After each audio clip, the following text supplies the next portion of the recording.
Ce soir à l'émission, Tricentris investit $1 million dans 2 projets liés au plein air. Tant qu'à enrichir des actionnaires américains, est-ce qu'on ne pourrait pas commencer à redonner à nos propres communautés? Et sans convention collective depuis 2 ans, les paramédics se mobilisent. L'employeur a décidé d'émettre environ une cinquantaine d'avis disciplinaires à tous les paramédics présents. En entrevue, je reçois la députée Madeleine Chenette qui nous parle des récents investissements du fédéral dans la construction résidentielle. L'abordabilité vient en termes du coût de la porte, qu'on dit. Je m'entretiens également avec François Caron à propos du lancement des bourses Rêve de fou. Aujourd'hui, c'est à mon tour de redonner à ma communauté. Enfin, Pierre-Luc Gauvreau aborde les impacts des derniers événements dans la guerre tarifaire entre le Canada et les États-Unis. Monsieur Trump, lui, a pas vu ça comme un affront. Donc, il n'a pas du tout apprécié le fait qu'on utilise, en plus, Ronald Reagan. Bienvenue à Accès local.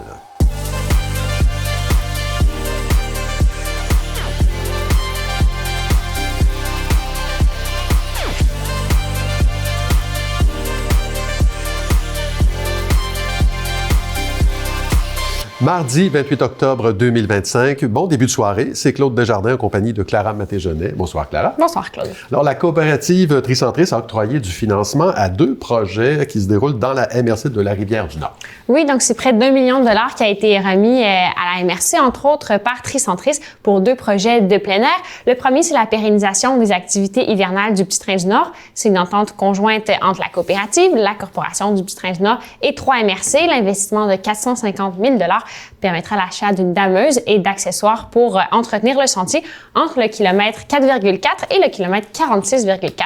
L'hiver, il est possible d'aller marcher, faire du ski de fond, de la raquette, du vélo même sur ce sentier qui est gratuit. Les coûts associés au damage devenaient trop importants pour les MRC impliqués. Ce financement permettra donc d'alléger les coûts en ce sens. La dameuse devra entrer en fonction dès le mois de décembre. D'accord. Qu'est-ce que c'est le deuxième projet? C'est $500 000 qui a été octroyé au parc régional de la Rivière-du-Nord à Saint-Jérôme pour le développement de nouvelles infrastructures éco-responsables et de nouvelles activités pour les plaisanciers. Cette somme soutient la phase 1 du plan de développement du parc régional. L'objectif est de le faire rayonner, de le rendre plus attractif aussi dans l'écosystème touristique de la région.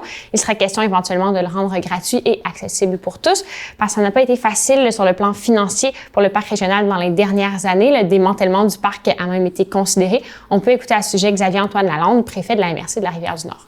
On a vraiment accentué les discussions pour revoir tout le principe de la gouvernance, resserrer la gestion, travailler sur des principes où on veut développer les revenus autonomes. Donc, que l'organisation en soi puisse être capable de se développer puis de travailler à améliorer l'accès, améliorer les activités qui vont être mises en place sur le parc.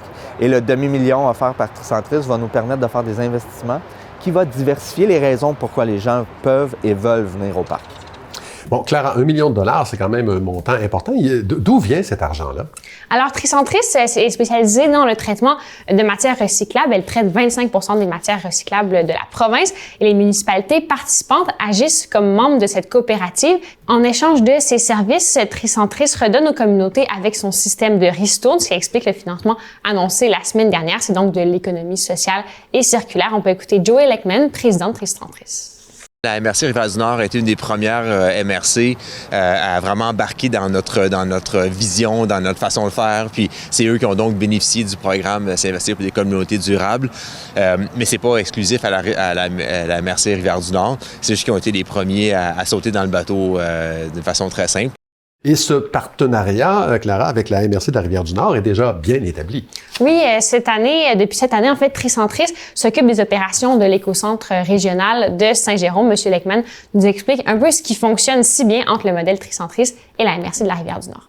Parce qu'au début, les gens ne comprenaient pas trop le concept. C'est rare qu'une entreprise, entre guillemets, nous, une coopérative, on redonne, puis qu'on redonne autant. Ça a surpris des gens. Puis au début, les gens disaient c'est quoi la pogne? Fait qu'il y a beaucoup de gens qui ne sont pas habitués. Nous, ce qu'on espère, c'est inspirer des changements, pas juste chez nous, mais avec d'autres entreprises qui se disent bon, tant qu'à enrichir des actionnaires américains, est-ce qu'on ne pourrait pas commencer à redonner à nos propres communautés? Merci Clara. On se revoit plus tard dans l'émission. Il sera question d'une manifestation des paramédics. À plus tard, Claude. Les enseignantes et enseignants de français au secondaire sont invités à participer avec leur classe à la 7e édition du concours de créativité lexicale de l'Office québécois de la langue française. D'ici le 30 janvier 2026, les classes qui désirent relever le défi devront créer des néologismes en français désignant un ou plusieurs concepts comme banger, glow up, humble brag. Les classes participantes peuvent aussi proposer un néologisme qui désigne un concept de leur choix. La ville de Saint-Eustache, au même titre que la ville de Windsor, a été sacrée grande gagnante de la 12e édition du concours de la meilleure eau du Québec, organisé par Réseau Environnement, le plus important regroupement de spécialistes en environnement au Québec. Saint-Eustache s'est vu remettre le prix Choix du jury 2025, tandis que Windsor a obtenu le prix Choix du public 2025. Un jury de 6 personnes a évalué les différents échantillons d'eau lors de dégustations à l'aveugle selon des critères de goût, de clarté et d'odeur.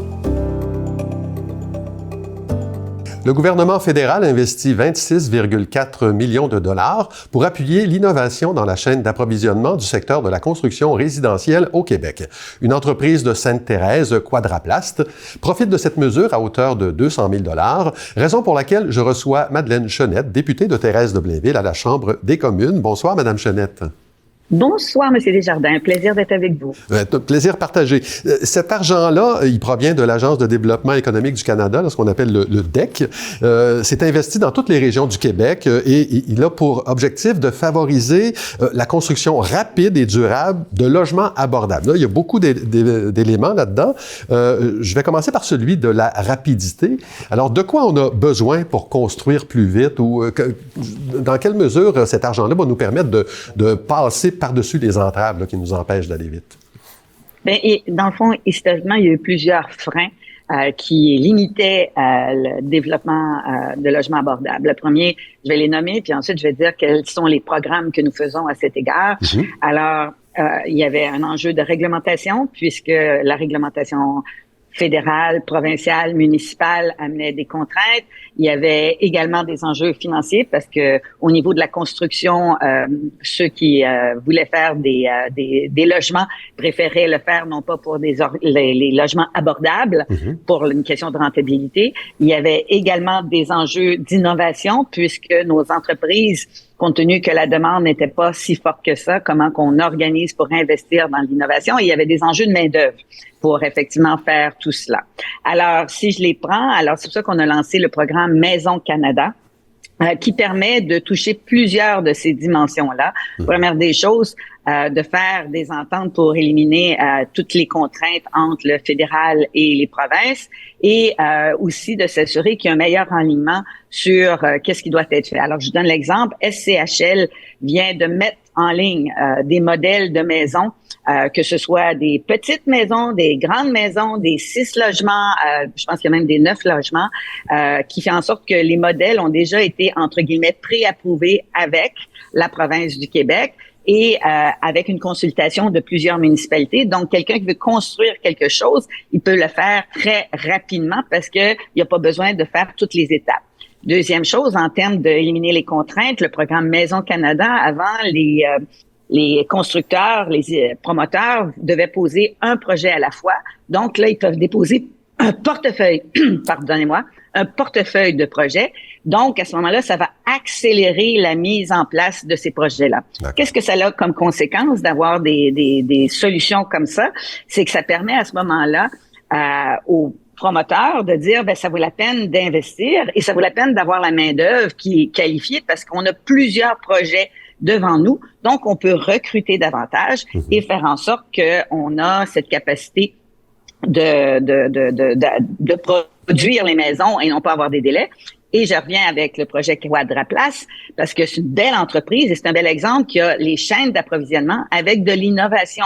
Bien sûr, l'innovation dans les entreprises pour savoir qu'est-ce qu'elle doit faire comme innovation pour produire une plus grande qualité à meilleur coût, mais également de l'innovation en termes de comment on utilise l'intelligence artificielle, comment on utilise l'intelligence artificielle pour effectivement accroître la production, mais également pour minimiser les temps de production.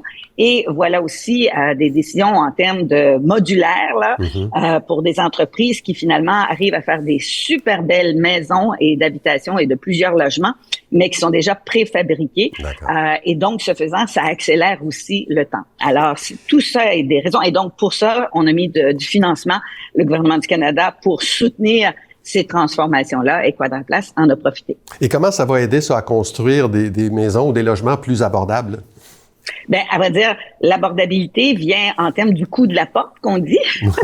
Et donc, il y a à la fois le fait qu'on travaille en utilisant l'innovation comme je mentionnais, les modulaires. Donc, la préfabrication en usine des logements, ben fait en sorte que ça prend moins de temps le faire et ils peuvent automatiser, donc investir dans l'innovation pour faire la grande structure de la maison. Et ensuite, on a toujours les métiers de main-d'œuvre qu'on a totalement besoin et qu'il faut valoriser. Donc, ça fait en sorte que ça peut réduire rapidement les coûts. Mais je vous donne l'exemple de Val-d'Or qui, eux, n'ont pas choisi d'y aller avec le préfabriqué, mais qui ont choisi de dire, ils ont mobilisé toute la région avec les entrepreneurs locaux et les différents métiers pour dire, si on a une garantie de construction, comment on peut baisser les prix? Et donc, au lieu d'avoir 500 000 la porte, ils sont à 295 000 la porte, excusez le jargon, là, mais c'est pour vous donner l'exemple d'écart qui fait en sorte que même sans préfabriquer, on a réussi à se mobiliser et à réduire les coûts. Donc, ça devient beaucoup plus abordable pour les acheteurs. D'accord. Il nous reste environ 20 secondes, Mme Chenette. Je peux pas m'empêcher de vous parler là, du dépôt du prochain budget. C'est dans une semaine. Ça sera accompagné ça, d'un vote de confiance. Donc, théoriquement, je dis bien théoriquement, on pourrait devoir aller en élection. C'est quoi votre sentiment, vous, à une semaine du vote? Ben, vous savez, nous, ce qu'on sait, c'est qu'on est en train de faire un budget générationnel, c'est-à-dire un budget qui va nous permettre de faire les bons investissements, comme dans Maison Canada, de s'assurer que le climat est quand même important dans notre société et qu'il faut protéger notre climat, qu'il faut réduire les coûts de vie parce qu'on sait que c'est important pour les citoyens. Alors, il y a des investissements qu'on se doit pour faire pivoter notre économie à travers le Canada. Et qui va être important, et en même temps de l'optimiser pour dire au niveau de qu'est-ce qu'on peut couper, et couper n'est pas le bon mot, qu'est-ce qu'on peut optimiser pour effectivement faire en sorte qu'on puisse livrer à nos citoyens la même qualité de service au niveau de nos fonctionnaires, mais en étant beaucoup plus efficient. Donc, on est aussi en transformation de ce côté-là. Alors, ça, on est prêt à le faire. On compte sur les partis de l'opposition pour nous soutenir dans ce budget-là, parce que je pense que les gens ne veulent pas retourner en élection. Et donc, on a espoir qu'on va avoir des merci beaucoup. Merci beaucoup, Mme Chenette. À bientôt. Merci, M. Desjardins. Bonne soirée. Le ministère des Transports et de la Mobilité durable annonce le début des travaux d'installation d'une nouvelle signalisation aux approches des sorties 24, Montée-le-Sage et Chemin du Bas Sainte-Thérèse de l'autoroute 640 à Blainville. Des panneaux « Préparez-vous à arrêter » munis de feux clignotants à activation automatique seront mis en place dans les deux directions. Ceux-ci serviront en temps réel à aviser les conducteurs d'un risque de congestion, ce qui permettra d'améliorer la sécurité des usagers de la route sur cet axe routier. Les travaux seront complétés à l'été 2026. La ville de Mirabel annonce l'arrivée du nouveau centre d'innovation et pôle de fabrication de drones de Volatus Aérospace dans les installations du centre YMX Innovation d'Aéroport de Montréal à Mirabel. Ce pôle permettra la production en série des plateformes de drones et la fabrication de systèmes partenaires répondant aux besoins canadiens et aux exigences de l'OTAN en matière de défense. Ce projet vient s'ajouter au pôle Mirabel d'Espace Aéro, une zone d'innovation en aérospatiale qui offre un environnement d'essai, d'expérimentation et de simulation de technologies d'autonomie et de drones. On va parler finances avec Pierre-Luc Gauvreau. Bonsoir Pierre-Luc. Bonsoir Claude. Alors le sujet aujourd'hui, c'est la guerre des tarifs entre le Canada et les États-Unis. La tension est à son comble. Il y a des rebondissements pratiquement d'heure en heure. Et là, Donald Trump vient d'annoncer une nouvelle hausse des droits de douane. Qu'est-ce qui se passe exactement? Oui, effectivement, la semaine dernière, M. Trump a augmenté de 10 % les droits de douane sur tous nos produits canadiens. On est déjà surtaxé sur plusieurs produits, entre autres l'aluminium. Oui, qui était déjà à 50 %. Qui était déjà à 50 %, évidemment. C'est juste un 10 % supplémentaire, mais quand même, c'est ça. Essentiellement, pourquoi qu'on a augmenté de 10 % les droits de douane, c'est que M. Trump aurait vu une publicité la semaine dernière en regardant un match de la Série mondiale qui opposait notamment les Blue Jays de Toronto, qui est une équipe ontarienne, donc qui a vu une publicité canadienne qui a jugé hostile et provocante. Bon, oui, OK. Bon, juste pour nous mettre en contexte, parlez-nous de cette fameuse publicité qui a mis le feu aux poudres. Oui, effectivement, dans le fond, c'est une publicité qui a été faite par le gouvernement de l'Ontario, Doug Ford. Essentiellement, je rappelle à nos auditeurs, l'industrie automobile est une grosse industrie là-bas. Ouais. Ils sont durement touchés par les tarifs douaniers. Donc, le gouvernement de l'Ontario a décidé de faire une pub qui a coûté 75 millions de dollars pour essayer d'influencer l'opinion américaine sur les dangers des droits de douane. Évidemment, c'est difficile dans des matchs ou dans des événements de grande écoute comme le baseball ou même la NFL. Elle reprend des extraits, dans le fond, du président de Ronald Reagan de l'époque de 1987 qui dit essentiellement de faire attention au protectionnisme puis de mettre en garde contre le protectionnisme. Puis dans son message, c'est qu'il dit « Les tarifs, c'est pas bon pour les consommateurs ni les travailleurs américains. » Donc, l'objectif, c'était de, justement, rappeler aux Américains que le libre-échange, c'est important puis qu'il faut continuer ça. Monsieur Trump, lui, il a plutôt vu ça comme un affront. Donc, il n'a pas du tout apprécié le fait qu'on utilise, en plus, Ronald Reagan pour essayer d'influencer le peuple américain. Qui était un libre-échangiste et un républicain. Absolument. Donc, ça, il a vraiment apprécié. Donc, ce qu'il a fait immédiatement, c'est qu'il a mis fin aux négociations avec Mark Carney. Il a augmenté de 10% les tarifs douaniers. Donc, pas de sommet, pas d'accord en vue, là. Non, absolument pas. Là. Évidemment, Doug Ford a décidé de retirer les publicités pour calmer le jeu. Malgré tout, le mal est déjà fait. Les négociations sont complètement arrêtées. On a même Dominique Leblanc, qui est le ministre de l'Économie, qui est sur le dossier des tarifs depuis le début, qui a dit on est loin d'être en accord à cause de ça. Donc, on est vraiment... c'est mort. L'autre chose qui est quand même étonnante, c'est que M. Carney, actuellement, il est en Asie, fait une tournée pour essayer d'aller chercher des nouveaux partenaires. M. Trump est également en Asie actuellement. Il veut pas lui parler. Il veut pas lui parler. Donc, ça montre à quel point il y a un non-retour là actuellement. Donc, c'est pas mal ça qui arrive là actuellement. Okay. Bon, on pourra dire que M. Trump est sous au lait, susceptible, on peut lui donner tous les noms qu'on veut, mais il y aura quand même des impacts là, économiques. Là. Oui, dans l'immédiat, qu'est-ce que ça sera? Absolument, ils sont majeurs. Je l'avais déjà dit au mois d'avril dernier, on exporte 75% de nos produits aux États-Unis, c'est 900 milliards de chiffres. Puis là, je fais un lien un peu avec notre région. On a PACCAR, il y a déjà quelques jours, même déjà 2 semaines, qui ont annoncé encore des coupures au niveau des emplois, qui est une usine qui fabrique ici à Sainte-Thérèse des camions type lourd, Peterbilt, Kenworth, qui sont directement envoyés aux États-Unis. Donc, on voit que les tarifs douaniers, c'est exactement ça qui se passe. C'est des pertes d'emploi qu'on peut avoir ici au Canada. En terminant, il y a 2 dates importantes qui s'en viennent. Ça commence demain, le 29 octobre. Oui, absolument. Il y a 2 dates importantes. Demain, le 29 octobre, c'est encore une fois l'annonce de la Banque du Canada à savoir si on maintient les taux directeurs tels quels, si on a une baisse. Je pense que je vais m'avancer. Je m'attends peut-être à une baisse. À suivre, on attend de voir qu'est-ce qui va se passer. Le 4 novembre prochain, donc mardi prochain, on va avoir l'annonce aussi au niveau du budget fédéral, donc savoir c'est quoi que les mesures qui vont être prises pour justement soutenir notre économie. Puis je rajouterais même une date que les gens n'ont peut-être pas encore la notion, mais le 5 novembre, une autre date importante, ce qu'il va y avoir, c'est une décision de la Cour suprême des États-Unis à savoir si les tarifs douaniers étaient jugés illégaux pour le Canada ou pas. Donc, on va avoir, la semaine prochaine, je m'attends à beaucoup de mouvements. Ah oui, bien, c'est à suivre. Pierre-Luc Gauvreau, merci beaucoup. Merci, bonne soirée.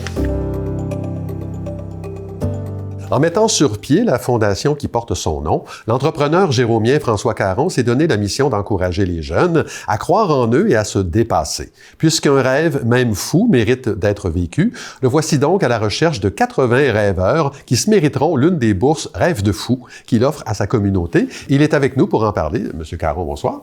Bonsoir, Monsieur Desjardins. Alors, la Fondation François Caron distribue déjà ce qu'on appelle les bourses Persévérance. Oui. Elle finance un camp pour les entrepreneurs en devenir. Vous offrez aussi du soutien à des organismes de la région. Et vous nous arrivez maintenant avec c'est un nouveau projet, je pense, les bourses Rêve de fou. De quoi il s'agit? Les bourses, un rêve de fou. Ma vie est un rêve de fou. Moi, j'ai un parcours scolaire assez difficile avec aussi l'intimidation. Et puis, je pensais que j'avais rien pour réussir dans la vie. Puis, ça a été difficile. J'ai eu un départ de vie plutôt difficile. Et puis, à l'âge de 20 ans, je suis devenu un entrepreneur. Mon grand rêve de fou, vraiment mon premier grand rêve de fou.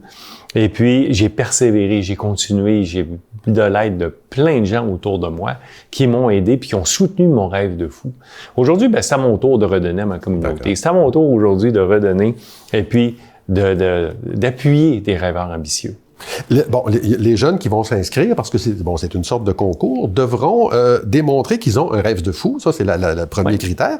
Vous suggérez que pour être reconnu comme tel, ce rêve doit reposer sur la passion, l'audace, la ténacité. Comment on évalue ça? Hey, ça, c'est une bonne question. Comment on évalue ça? Mais c'est ce que je fais la promotion. Ouais. Il faut être passionné dans la vie. Pour avoir un rêve de fou, il faut être passionné, il faut courir après son rêve, il faut le vivre, son rêve à plein. Et puis, il faut se dépasser chaque jour pour pouvoir l'atteindre. Un rêve de fou, c'est plus que rêver. Il faut le mettre en action. Ouais. Alors, nous, on cherche des rêveurs ambitieux, des gens qui le mettent en action, leurs rêves, qui ont une vision, une passion, une persévérance, qui continuent dans leur parcours scolaire ou autre. Et puis, ces bourses sont offertes dans la grande région de Saint-Jérôme, au centre scolaire La Rivière-du-Nord. Et l'Académie de la Fontaine, le Cégep de Saint-Jérôme et l'UQOO, c'est une première que tous ces ensembles de scolaires-là se réunissent ensemble pour une seule bourse dans la région. Et qu'est-ce qui sera récompensé? C'est l'accomplissement du rêve ou les moyens qui auront été déployés pour qu'ils se réalisent? Les moyens qui ont été déployés. Moi, je veux soutenir les jeunes rêveurs ambitieux, ceux qui ont un rêve, qui le mettent de l'avant, qui persévèrent et puis qui croient profondément à leur rêve. Puis c'est ça qu'on veut souligner dans les 10 écoles secondaires, le cégep et l'université, c'est 80 bourses au total qui vont être remises. Oui. Croire en soi, François Caron, c'est une chose. Vous dites aussi par ailleurs qu'il faut qu'il y ait des gens qui croient en vous. C'est fondamental, ça. Oui. Effectivement, je ne serais pas là aujourd'hui s'il n'y avait pas du monde qui avait cru en moi. Puis parfois, ces gens-là ont cru en moi plus que moi-même je croyais en moi. C'est comme ça dans une collectivité, dans une société, que je crois qu'on développe son plein potentiel. C'est par la communauté autour de nous, c'est par son vouloir de se dépasser soi-même. Même si des fois on n'a pas tous les moyens et les façons de le faire, bien, c'est en s'entourant de différentes personnes qu'on y réussit. Il y a 80 récipiendaires qui seront choisis par les professeurs, hein, je pense, des établissements que vous avez nommés tout à l'heure. On va leur donner des bourses qui vont varier entre 500 et 2000 $, ce qui est c'est quand même pas rien. Et tout ça va culminer le 22 avril 2026, encore d'une soirée bien spéciale. Vous leur offrez quelque chose de spécial. Bon, c'est le mot. Hey, je suis un rêveur de fou, OK? Fait que moi, là, c'est tous des rêves de fou que j'ai. Donc, ça a été de mettre sur pied ces bourses-là. Et puis, pour moi, là, il faut célébrer le dépassement de soi. Il faut se dépasser collectivement dans la région. Et j'ai réservé le théâtre Gilles Vigneault. Il y a 860 spectateurs, 80 boursiers sur scène.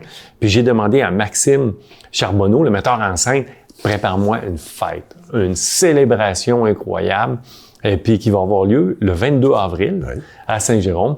Et puis, avec 5 chanteurs québécois connus, c'est pas juste une remise de bourse. OK. Mais leurs noms n'ont pas été révélés encore. Là. Pas encore. Okay. Ça s'en vient. On garde des surprises un peu. Donc, en terminant, écoutez, j'encourage les jeunes à s'inscrire. C'est la première chose à faire. Ça se fait via le site web de la Fondation. Hein, voilà. Oui. Donc, François Caron, entrepreneur, philanthrope, cofondateur de l'entreprise Trica à Saint-Jérôme. Oui. Merci beaucoup d'avoir été là. Bien, merci de m'avoir reçu. On est de retour avec Clara Maté-Jonet. Les paramédics de l'entreprise Services préhospitaliers Laurentides-Lanaudière ont manifesté la semaine dernière avec d'autres syndicats. Vous nous avez préparé un reportage. Oui, ça fait maintenant 2 ans et demi que les paramédics sont sans convention collective. Les négociations s'allongent et les relations entre employeurs et employés se sont échauffées dans les derniers mois au sein de la compagnie. Selon le syndicat, les employés auraient reçu des pressions de la part de la direction pour arrêter de manifester leur mécontentement. TVBL était à la mobilisation de la semaine dernière. Je vous présente ça ce soir. On est ici aujourd'hui parce que, suivant une manifestation qu'on a faite au printemps dernier, soit le 1er avril, pour célébrer nos 2 ans sans convention collective, l'employeur, une manifestation pacifique, on veut le rappeler, l'employeur a décidé d'émettre environ une cinquantaine d'avis disciplinaires à tous les paramédics présents, allant d'un avis écrit à des suspensions. Donc, suivant ça, on a eu une autre manifestation pendant l'été. Encore une fois, on a eu des suspensions directement.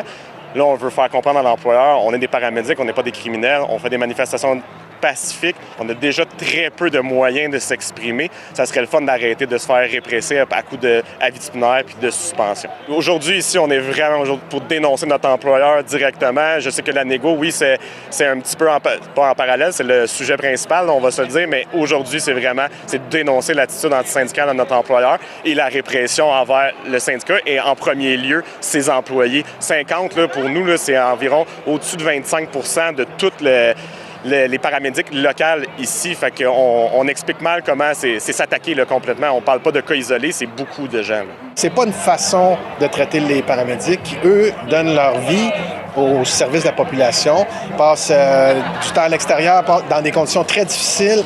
Et eux aussi ont besoin d'un support psychologique, mais également ont besoin d'un support au niveau de la gestion. On veut juste être clair, là, on est allé, nous, là, cette fois-là, on est allé chanter « Joyeux anniversaire » à notre employeur. On est parti, on n'a pas fait de casse, on était super tranquille. Fait que, on comprend mal la décision qui a suivi ça. Puis là, le message qu'on veut aujourd'hui, c'est qu'il faut qu'ils tendent la main là, s'ils veulent avoir que la tranquillité revienne, si l'harmonie, la relation de travail reviennent. Selon nous, c'est pour répresser le syndicat, pour nous faire passer comme quoi qu'on n'est pas capable pour nous faire passer faible, en fait, là, carrément. C'est s'attaquer aux membres pour essayer de nous faire mal. Puis aujourd'hui, c'est comme vous pouvez voir en arrière, là, on est beaucoup rassemblés. Il y a plusieurs syndicats de d'autres domaines qui viennent nous rejoindre aussi. C'est de lancer un message qu'on s'attaque comme ça, essayer d'être anti-syndical à ce point-là. Il va y avoir une réponse, encore une fois pacifique, mais on veut qu'ils comprennent. On a vraiment beaucoup de gens, je suis vraiment fier aujourd'hui. On a des gens, des paramédics de Montréal, de la Rive-Sud, Québec. On a ceux en arrière qu'on voit avec l'ambulance qui viennent dans la région de Trois-Rivières. Également, je ne sais pas si j'en oublie, mais tout ça, pour les paramédics, on a beaucoup. On a des gens là, de tous les syndicats ici locaux, des Laurentides et même de la Naudière. Fait qu'on a vraiment une belle représentation aujourd'hui là, qui viennent nous soutenir. Les paramédics, ce qu'ils font, c'est de donner des services. C'est ce qu'ils veulent faire. Mais ils veulent le faire dans une paix d'esprit où la gestion ne leur crée pas plus de pression, déjà que le travail est amplement difficile. Et là, aujourd'hui, on veut lancer un message clair. On demande le respect. C'est pas une opportunité, c'est pas une option. Le respect, c'est un droit et l'employeur doit le comprendre. On veut une ouverture d'esprit. On aimerait, honnêtement, si dans mes rêves les plus fous, c'est avoir des excuses pour tout, pas pour moi personnellement, pas pour les gens du syndicat, pour les gens qui ont été réprimandés là-dedans sans aucune justification. Comme je vais le répéter, là, on est allé chanter « Joyeux anniversaire ». On fait des manifestations pacifiques. On est des paramédics, on n'est pas des criminels. Là. On est là pour aider les gens. C'est des gens qui vivent des choses épouvantables à chaque semaine, que ce soit psychologique, physique, puis on nous traite comme si on était des criminels. Regardez, aujourd'hui, là, on nous attend avec de la sécurité privée. On est capable de payer ça parce qu'on a peur que des paramédics en uniforme vont faire quelque chose, mais on n'est pas capable de mettre l'argent aux bonnes places juste pour améliorer notre quotidien qui est déjà assez lourd. Je trouve ça pénible un peu. Dans un contexte où aujourd'hui, le gouvernement lance le signal à des employeurs parce qu'il s'en prend de front au syndicalisme au Québec. Puis nous, on est là pour défendre le monde. Puis quand les gens ont besoin d'aide, ils s'en remettent aux syndicats. Et c'est pas parce que le gouvernement veut faire des lois pour restreindre la liberté d'expression syndicale, veut faire des lois qui ont pour effet de s'ingérer dans les syndicats que nous, on va tolérer la chose. On demande aux membres, on demande à ceux qui ont besoin d'exprimer justement ce qu'ils vivent dans leur milieu de travail, de continuer de le faire et de ne pas se laisser intimider ni par le gouvernement, ni par l'employeur. Merci Clara, on se revoit demain. À demain, Claude. Ben voilà, c'est tout pour aujourd'hui. Merci beaucoup d'avoir été là. L'émission Goûter local suit à l'instant. Je vous rappelle que vous pouvez consulter l'ensemble de la programmation de TVBL sur notre site web et regarder nos émissions sur notre chaîne YouTube. Au nom de toute l'équipe, je vous souhaite une excellente soirée à notre antenne.